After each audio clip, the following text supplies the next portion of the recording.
আসসালামু আলাইকুম রহমতুল্লাহি ওবরকাতুহ। সম্মানিত দর্শক, ভারতীয় কিছু সামাজিক মাধ্যম কন্টেন্ট ক্রিয়েটর তারা অবিরতভাবে সাম্প্রতিক সময়ে শেখ হাসিনার বিরুদ্ধে বিষোদ্গার শুরু করেছেন। তাদের বক্তব্য হলো যে এই আওয়ামী লীগের লোকজন আর কতদিন ভারতে থাকবে, বা শেখ হাসিনা কেন ভারতে থাকবেন।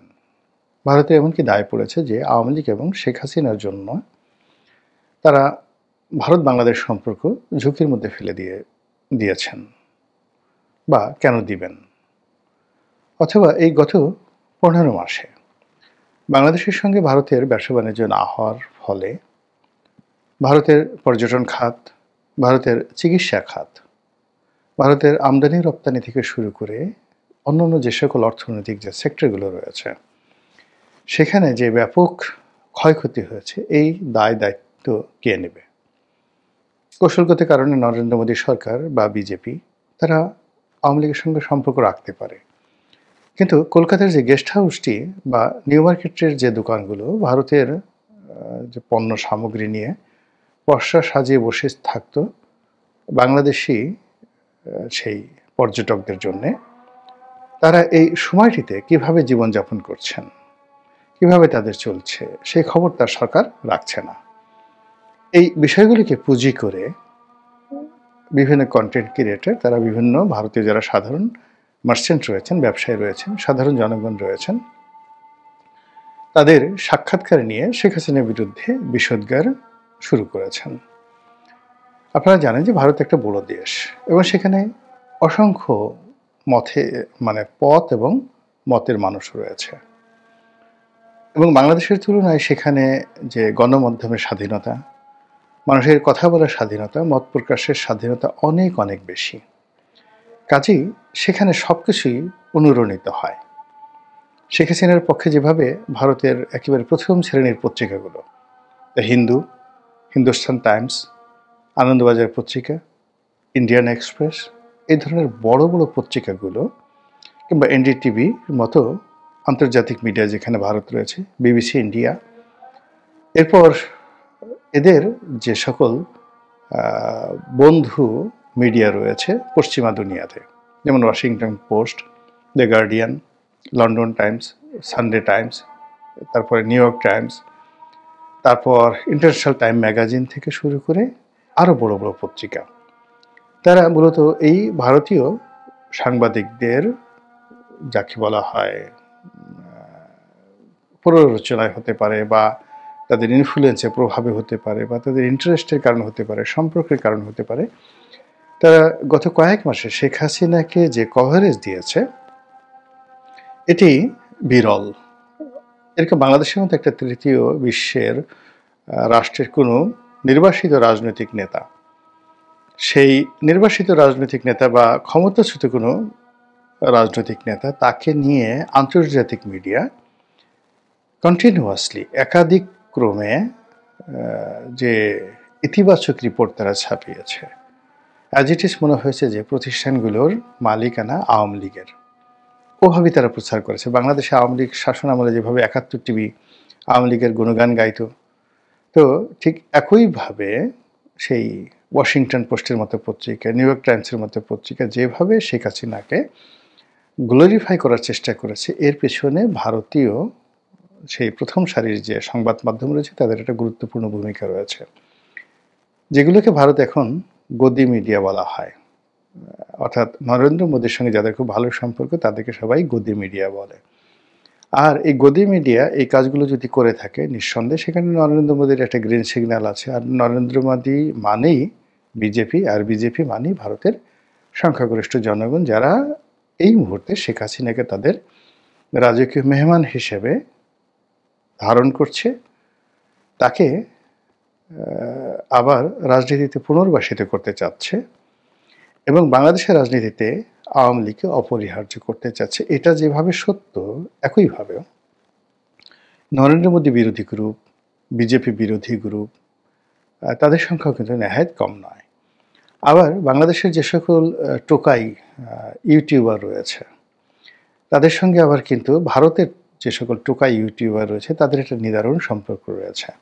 আমরা একটা স্লোগান দেই না, দুনিয়ার মজদুর এক হও। দুনিয়ার সকল ভালো মানুষরা যেভাবে একত্রে থাকে, মন্দ মানুষদেরও কিন্তু তেমনি একটা ইউনিটি রয়েছে। এবং ভালো মানুষদের তুলনায় মন্দ মানুষের যে ইউনিটি এবং গ্লোবাল ইউনিটিটা অনেক অনেক বেশি।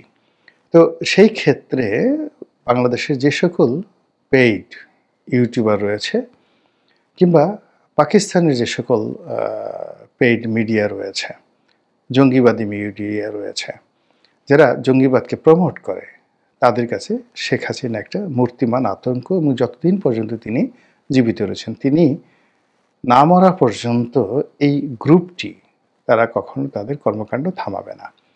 তো এরই ধারাবাহিকতায় ভারতের বেশ কিছু সামাজিক মাধ্যমে ইদানিং কথাবার্তা হচ্ছে এবং তারা এমনভাবে জিনিসগুলো প্রচার করছে যে মনে হচ্ছে যে মিস্টার পুতিন ভারতে এসেছেন নরেন্দ্র মোদীর সঙ্গে দেখা করার জন্য, এবং তাদের মূল এজেন্ডা ছিল মূলত শেখ হাসিনাকে মস্কোতে আশ্রয় দেওয়া।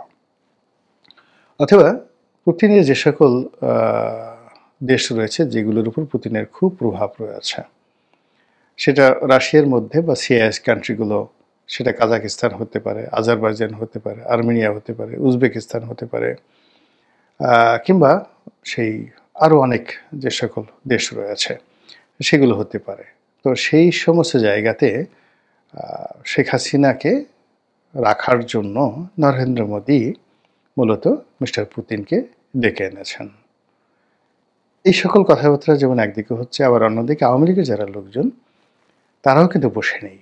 তারা বলার চেষ্টা করছেন যে দিল্লিতে যখন মিস্টার পুতিন এসেছেন ঠিক সেই সময়টাতে অনিবার্যভাবে পুতিনের সঙ্গে আনঅফিসিয়ালি, অফিসিয়ালি নয়, আনঅফিসিয়ালি গোপন বৈঠক হয়েছে শেখ হাসিনার।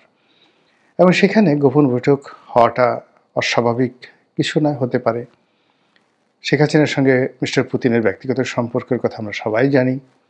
এরপর শেখ হাসিনার জামানাতে রাশিয়া যে পরিমাণ বিনিয়োগ বাংলাদেশে করেছে, এবং রাশিয়া তার আঞ্চলিক রাজনীতিতে বাংলাদেশকে যেভাবে, আওয়ামী লীগের নেতৃত্বাধীন বাংলাদেশকে যেভাবে তারা বিশ্বাস স্থাপন করেছে, সেক্ষেত্রে শেখ হাসিনার প্রতি তার ব্যক্তিগত ফিলিংস থাকবে, তারপরে শ্রদ্ধাবোধ থাকবে, অনুকম্পা থাকবে, এটা স্বাভাবিক ব্যাপার। আর রাশিয়ার একটা ব্যাপার হলো, রাশিয়া আমেরিকার মতো নয়। আমেরিকা যেমন দেখা গেল যে প্রয়োজন ফুরিয়ে গেলে আপনাকে ছুঁড়ে ফেলে দেবে, সেটা আপনি ওসামা বিন লাদেন হন কিংবা সেটা আপনি রেজা শাহ পাহলভি হন। আমেরিকার প্রয়োজন শেষ, আপনাকে দুনিয়া থেকে বিদায় নিতে হবে, গাদ্দাফির মতো করে বা সেই সাদ্দাম হোসেনের মতো করে। কিন্তু রাশিয়া কিন্তু সেটা নয়। রাশিয়া সেই জারের আমল থেকেই তারা পারস্পরিক সম্পর্ক, বন্ধুত্বটাকে ভীষণ রকম মর্যাদা দেয়। দেখুন না, এই যে মধ্যপ্রাচ্যে সিরিয়াতে কী হলো, বাশার আল আসাদের যে সরকার, সেই সরকারের পেছনে রাশিয়ার বিনিয়োগ ছিল ব্যাপক। সেখানে রাশিয়া বৃহত্তম সামরিক ঘাঁটি করেছিল এবং এখনও সেটা আছে। তো বাশার আল আসাদ যেন টিকে থাকতে পারে, এই জন্য রাশিয়া সেখানে সর্বশক্তি রীতিমতো আমেরিকার সঙ্গে যুদ্ধ করেছে। একটা ছায়া যুদ্ধ দীর্ঘদিন ধরে চলেছে এবং শেষ অবধি সেই যুদ্ধে বাশার আল আসাদ পরাজিত হয়েছে। কিন্তু এতে অসুবিধা হয়নি, তাকে একেবারে রাষ্ট্রীয় মর্যাদায়, প্রেসিডেন্টের মর্যাদায়, রাষ্ট্রীয় মেহমান রূপে তাকে কিন্তু এখন মস্কোতে আশ্রয় দেওয়া হয়েছে মিস্টার পুতিনের সরাসরি নির্দেশে।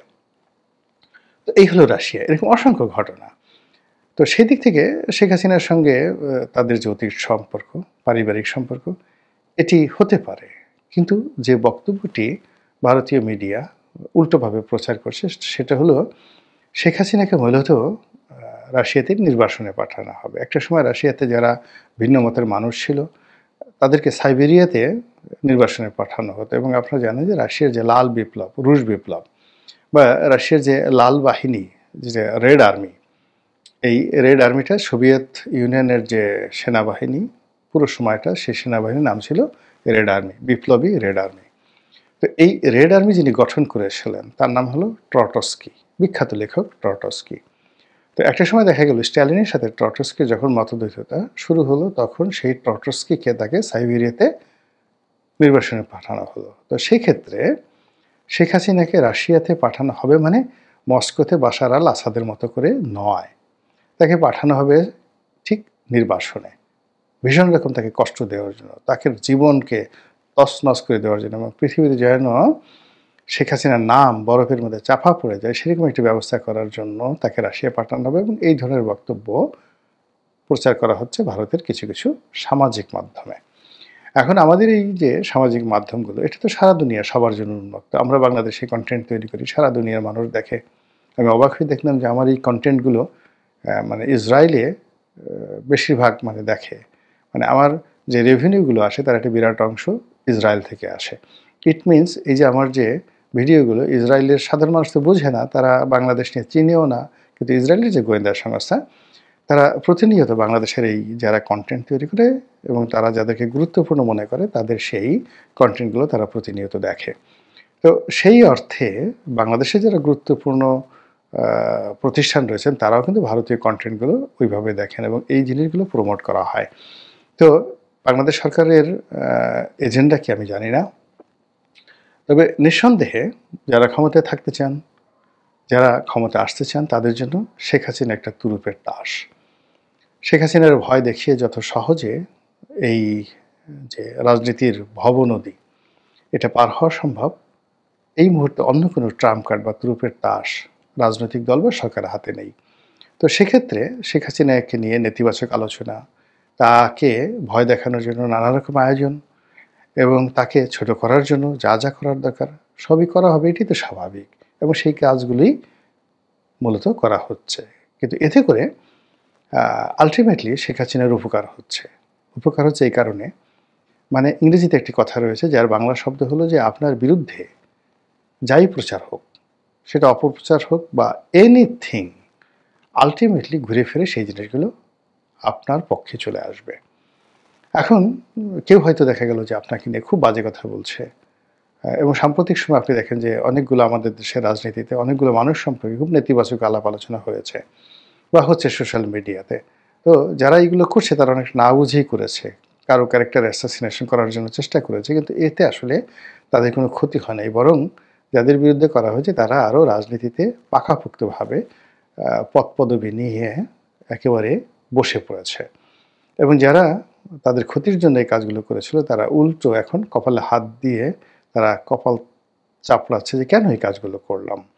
তো সেদিক থেকে যদি আপনি ধরেন, শেখ হাসিনা তো আপনার আমার মতো সাধারণ মানুষ নন, তিনি অনেকগুলো ভূমিকম্পের মতো যাকে বলা হয় কম্পমান বিষয় তিনি মোকাবেলা করে এসেছেন। রাজনীতির সুনামি, রাজনীতির ভূমিকম্প, রাজনীতির হত্যাকাণ্ড, রাজনীতির গ্রেনেড হামলা থেকে শুরু করে আরও অনেক কিছু, এবং সর্বশেষে এখন যেটি করলেন সেটা হলো সিংহাসন থেকে উচ্ছেদ। দুপুরের খাবার প্রস্তুত, সেই খাবারকে রেখে, উত্তপ্ত খাবারকে রেখে মুখে না দিয়ে এক কাপড়ে তিনি গণভবন থেকে চলে গিয়েছেন। এই জিনিসগুলোর পরেও তিনি কথা বলছেন, তিনি সুস্থ আছেন, তিনি স্বাভাবিক আছেন। কাজেই তার রাজনীতিতে যদি আবার পুনর্বাসন ঘটে, অভিষেক ঘটে, সেটি কার কার জন্য কিয়ামত ডেকে নিয়ে আসবে, এটা শেখ হাসিনার প্রতিপক্ষ যারা আছেন তারা হাড়ে হাড়ে টের পাচ্ছেন। তার ফলে শেখ হাসিনার জন্য, তার বিরুদ্ধে অপপ্রচার চালানোর জন্য যা যা করা দরকার তার প্রতিপক্ষরা করবে, এটাই স্বাভাবিক। আর এরই ধারাবাহিকতায় এখন বাংলাদেশে যারা শেখ হাসিনার বিরোধী পক্ষ রয়েছেন তারা মানে ধুমছে প্রচার চালাচ্ছেন যে ভারত সরকারের উপর চাপ বৃদ্ধি পাচ্ছে, বাংলাদেশ সরকারের সঙ্গে ভারতের নতুন সম্পর্ক স্থাপন হচ্ছে, নতুন দিগন্ত তৈরি হচ্ছে, এবং সেখানে যে কোনো মূল্যে বর্তমান সরকারকে রাজি এবং খুশি করার জন্য ভারতীয় কর্তৃপক্ষ শেখ হাসিনার প্রসঙ্গটিকে ধামাচাপা দিতে চাচ্ছে, শেখ হাসিনাকে হস্তান্তর কিংবা তৃতীয় দেশে পাঠিয়ে দিয়ে বর্তমান সরকারের যে ক্রোধ দমন করতে চাচ্ছে, এই ধরনের খবরে বাংলাদেশের পত্রপত্রিকা সয়লাভ। কিন্তু বাস্তবে কি সেটা আপনিও জানেন, আমিও জানি। মহান আল্লাহ রাব্বুল আলামিন আমাদের সবাইকে হেদায়েত দান করুন এবং হেফাজত করুন। আসসালামু আলাইকুম ওয়া রাহমাতুল্লাহি ওয়া বারাকাতুহু।